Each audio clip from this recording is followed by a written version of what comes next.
It never hurts to ask nice. Today we go beyond por favor and polish our business Spanish with polite requests and responses.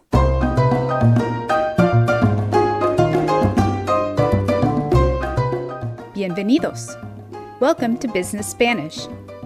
The Business Spanish Podcast will help you develop your skills as a bilingual professional in negotiation and communication, whether you're in the boardroom or the break room.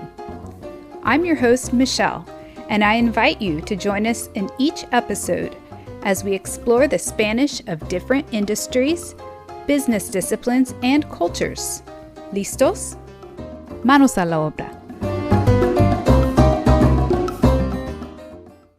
Hola, colegas, ¿cómo les va? Súper emocionados por la venidera primavera, me imagino. As the weather warms up, we want to take some time off and enjoy the great outdoors. And when you take time off, you guessed it, you need to ask others to step in and help cover for you on the job. So today we're switching gears a bit and we're going to be learning how to make polite requests to get the job done. Por favor goes a long way, but it's nice to have options. So stay tuned for several different constructions we can use in a professional setting to ask for help, and for different ways to appropriately respond to such requests. But first, we want to thank you for tuning in and remind you to subscribe to our podcast so you are notified each time a new episode releases.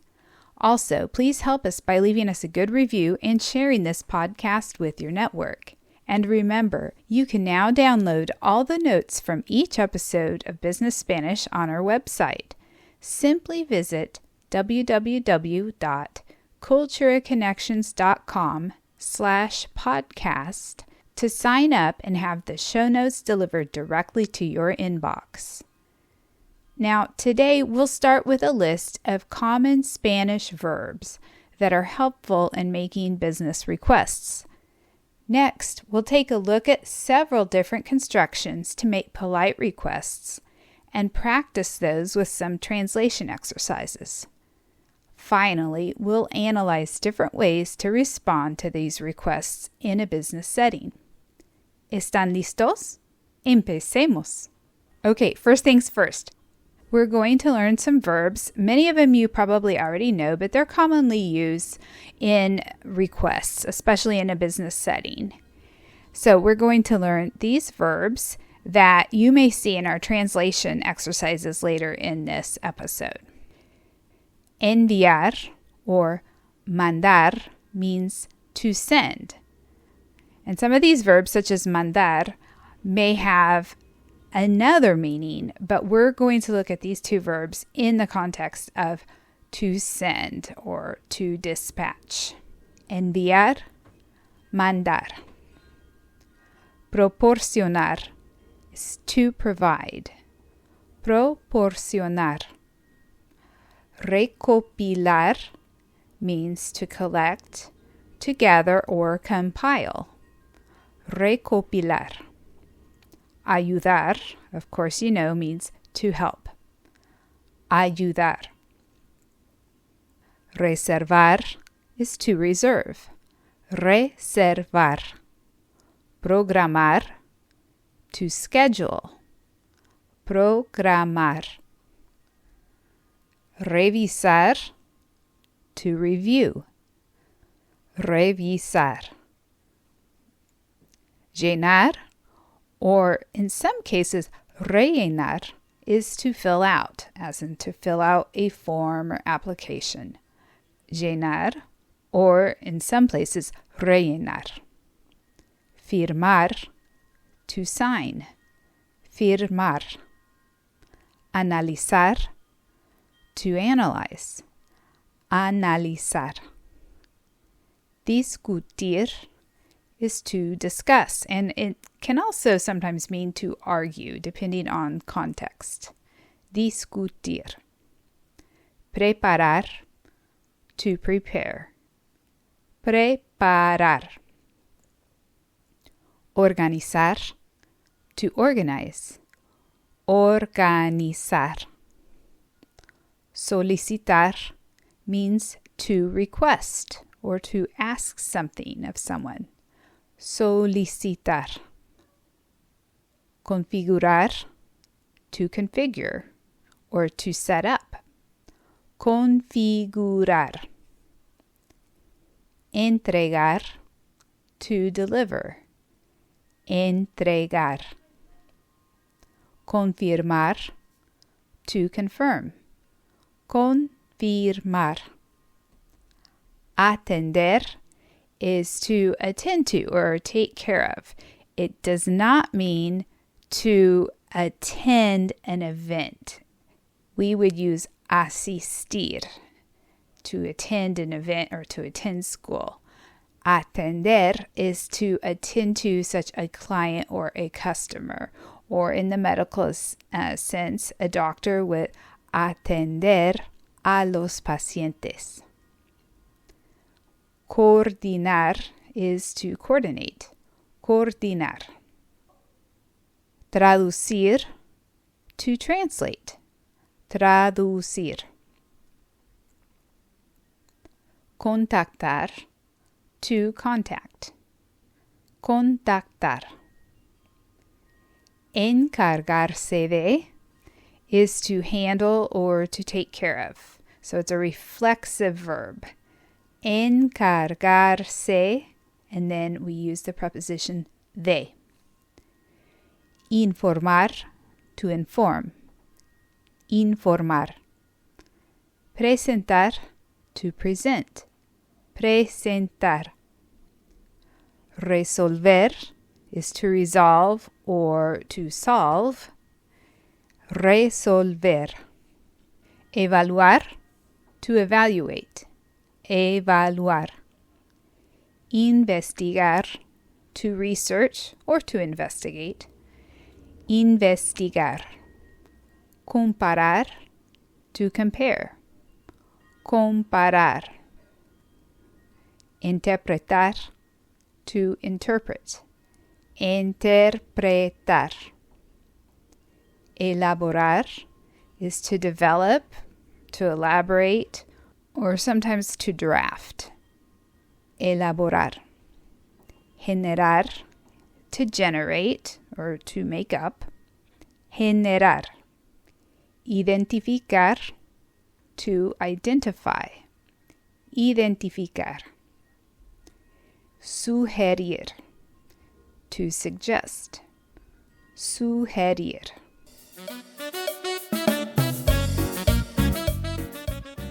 Okay, now we're going to move on to what I think is a little bit more fun. We are going to learn how to use some of these verbs, not all of them, but some of them, in different constructions that we can use to make polite, formal requests in Spanish. And when I say formal, in this podcast episode, we are going to conjugate our verbs for usted, which is considered, in most parts of Spanish-speaking world, a more formal, more polite way to address somebody that is not a close friend or relative. So we will start with a construction that goes something like this. Podría usted, so could you, and of course the usted would be optional if the person that is being spoken to understands that you are speaking to them directly. Podría, and then we attach the verb that we want to request in its infinitive form. So the verbs end in AR, ER, or IR, and then the rest of the sentence. So, for example, could you pass me the salt? Not generally a business request, but for the sake of example, could you pass me the salt? ¿Podría pasarme la sal? So once you have this pattern figured out, I want you to use it in a couple translation exercises. Using this construction, how would you say, Could you send me the report via email? ¿Podría enviarme el informe por correo electrónico? ¿Podría enviarme el informe por correo electrónico? Good. Okay, our next translation, using the very same construction with podría and the infinitive. How would you translate, could you provide me with the project details? ¿Podría proporcionarme los detalles del proyecto? ¿Podría proporcionarme los detalles del proyecto? And finally, we'll take a look at one more translation exercise for this construction. How would you say in Spanish, could you schedule a luncheon with our clients next week? ¿Podría programar un almuerzo con nuestros clientes la próxima semana? ¿Podría programar un almuerzo con nuestros clientes la próxima semana? Okay, now I want to remind you that we're going to have all these translations and these phrases, these constructions, along with the verbs that we previously went over in our show notes that you can download by going to our website and signing up. So I'm going to put that link in the description of this podcast. We're going to move on and ask for help in a polite way. One way we can ask for help is ¿me podría ayudar con, and then the noun of the thing that we need help with. And again, these conjugations are going to be in the usted form. So, for example, could you help me with dinner? We would translate, ¿me podría ayudar con la cena? There's another similar construction where we would say, ¿me podría ayudar a, and then attach the infinitive verb of the action that we need help with. So, for example, could you help me to cook? Okay, we would translate as ¿me podría ayudar a cocinar? Or you could say ¿podría ayudarme a cocinar? ¿Podría ayudarme con la cena? So that indirect object pronoun me either goes before the conjugated verb, before podría, or we can attach it to the end of the infinitive. So, me podría ayudar, or podría ayudarme, and the rest of our sentence. So, using one of these two constructions, again with the formal usted, tell me how you would say, could you help me with the preparation of the presentation? ¿Me podría ayudar con la preparación de la presentación?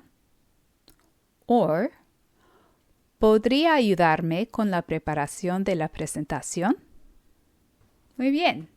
Now, how would you say, could you help me to prepare the presentation? ¿Me podría ayudar a preparar la presentación? Or, ¿podría ayudarme a preparar la presentación? Muy bien. Okay, now using those above constructions, how would you say, could you help me with the translation of this document? ¿Me podría ayudar con la traducción de este documento? Or, ¿podría ayudarme con la traducción de este documento? Muy bien. And now translate. Could you help me to translate this document? ¿Podría ayudarme a traducir este documento? Or, ¿Me podría ayudar a traducir este documento? Okay, just one more example two more examples that are similar in using these two constructions. Me podría ayudar or podría ayudarme. How would you say, could you help me with the software setup? ¿Me podría ayudar con la configuración del software? Or, ¿podría ayudarme con la configuración del software? And how do you say, could you help me to set up the software? ¿Me podría ayudar a configurar el software? Or, ¿podría ayudarme a configurar el software? Muy bien, amigos.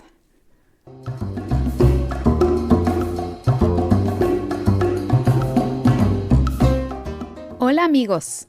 I hope you're enjoying this podcast and learning ways to improve your professional Spanish skills. Interested in one-on-one coaching? In addition to this podcast, I offer private and small group Spanish lessons online for beginner to intermediate speakers. For a limited time, your first session is free. For more details, leave a comment or email BusinessSpanishPodcast@gmail.com. See the show notes for more information. Okay, we're going to look at a different construction now. And what we're saying here is, would it be possible for you to blah, blah, blah? Okay. So the first construction is, sería posible, and then the infinitive verb, the verb that ends in AR, ER, or IR, and then the rest of your sentence. Okay. And that literally means, would it be possible to, so for example, would it be possible to write a letter? Okay. ¿Sería posible escribir una carta? So this doesn't say, would it be possible for you to write a letter, right? It just says, would it be possible to write a letter? And we're kind of implying that we're asking this, we're requesting this of the person we're talking to. But if we want to make that completely clear, okay, we have to look at a little bit more advanced grammar. And in that construction, we would say, sería posible que, okay, sería posible que, would it be possible that? And then we need to use the imperfect subjunctive of the verb that we are requesting, and then add on the rest of the sentence. So, would it be possible for you to write a letter? Or would it be possible that you write a letter? Would be, ¿sería posible que usted escribiera una carta? O ¿sería posible que usted escribiese una carta?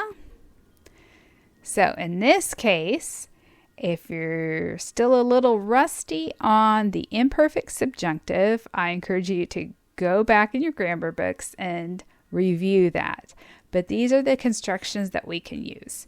And again, it's not always imperative we use that imperfect subjunctive. We could just substitute the infinitive verb, and the person we're talking to, making the request of, will understand that that's who we're requesting this favor of. So we're going to move on and have you do the translating now. How would you say, would it be possible to book a meeting room for tomorrow? ¿Sería posible reservar una sala de conferencias para mañana? But what if we want to say, would it be possible for you to book a meeting room for tomorrow? ¿Sería posible que usted reservara una sala de conferencias para mañana? Do you see the difference there? The infinitive versus the imperfect subjunctive.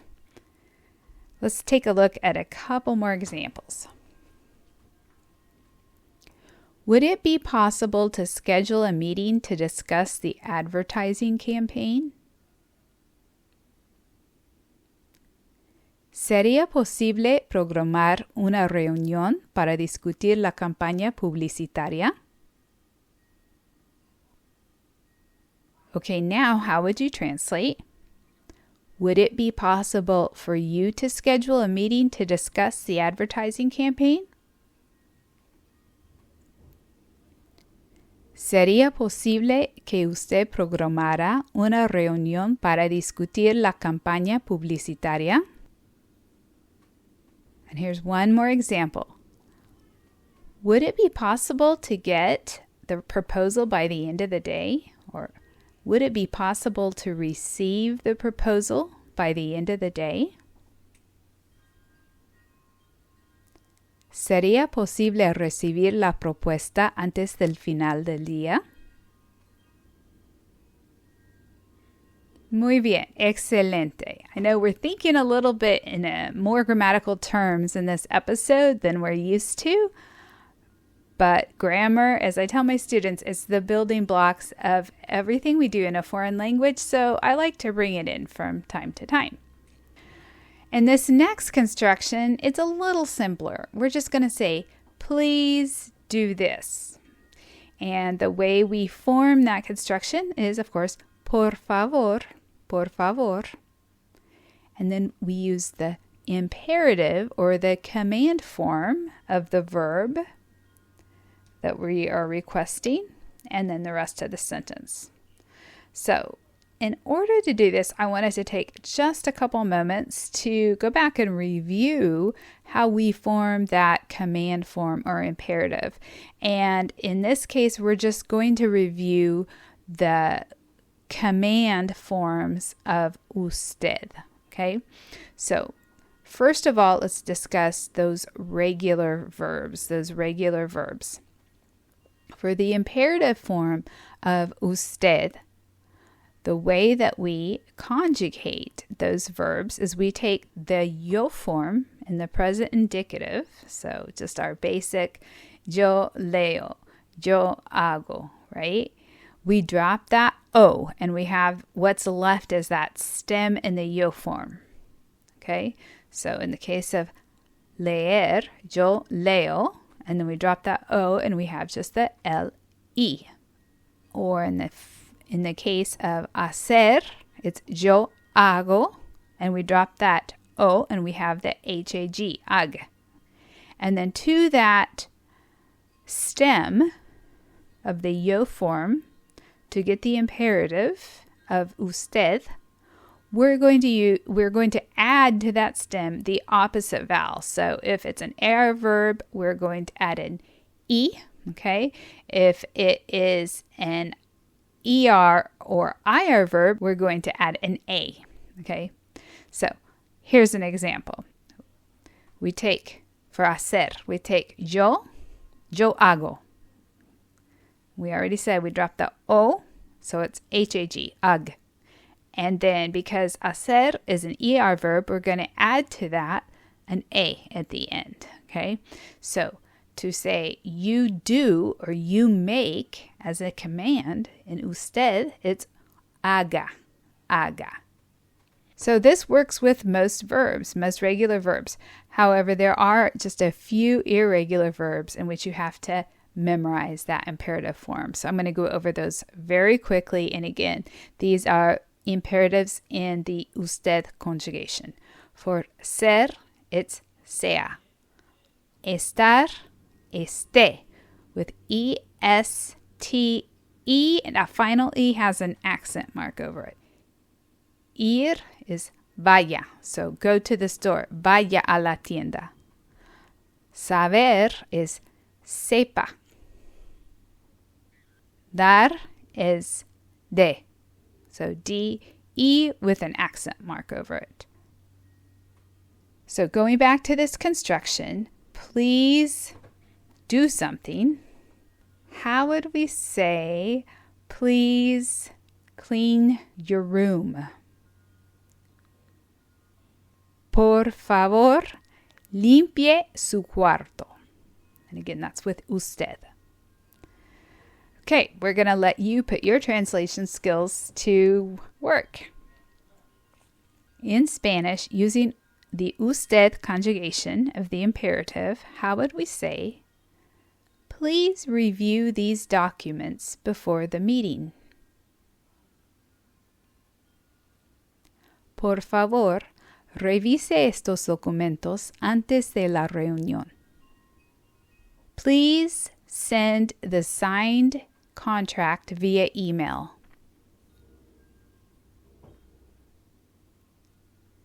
Por favor, envíe el contrato firmado por correo electrónico. And finally, please fill out the application form and send it by fax. Por favor, llene el formulario de solicitud y envíelo por fax.